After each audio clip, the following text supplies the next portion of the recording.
Hormuz প্রণালীর মার্কিন অবরোধ, যুক্তরাষ্ট্রের উপর সৌদির চাপ ও চীনের নিন্দা।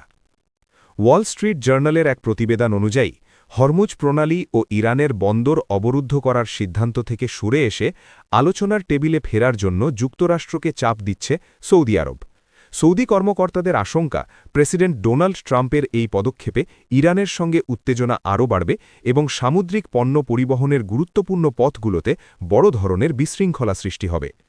সংকটের প্রেক্ষাপট ও সৌদির শঙ্কা। গত ২৮ ফেব্রুয়ারি যুক্তরাষ্ট্র ও ইসরায়েল ইরানের ওপর যৌথ হামলা চালালে পাল্টা জবাব হিসেবে তেহরান হরমুজ প্রণালী কার্যত বন্ধ করে দেয়। এরপর ইরানকে প্রণালী খুলে দিতে বাধ্য করতে ট্রাম্প ইরানের বন্দরগুলোর ওপর অবরোধ আরোপের ঘোষণা দেন, যা গত সোমবার থেকে কার্যকর হয়েছে।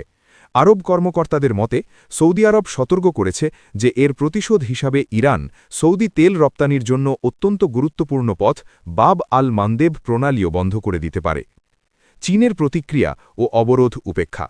এদিকে যুক্তরাষ্ট্রের এই সামরিক তৎপরতা ও বন্দর অবরোধকে বিপজ্জনক ও দায়িত্বজ্ঞানহীন আচরণ বলে তীব্র নিন্দা জানিয়েছে চীন। চীনের পররাষ্ট্র মন্ত্রণালয়ের মুখপাত্র গুয়ো জিয়াকুন এক সংবাদ সম্মেলনে বলেন, যুক্তরাষ্ট্রের এই পদক্ষেপের ফলে উত্তেজনা আরও বৃদ্ধি পাবে, হরমুজ প্রণালী দিয়ে চলাচল নিরাপত্তা ঝুঁকিতে পড়বে এবং আগে থেকেই নাজুক থাকা যুদ্ধবিরতি চুক্তি আরও দুর্বল হয়ে পড়বে।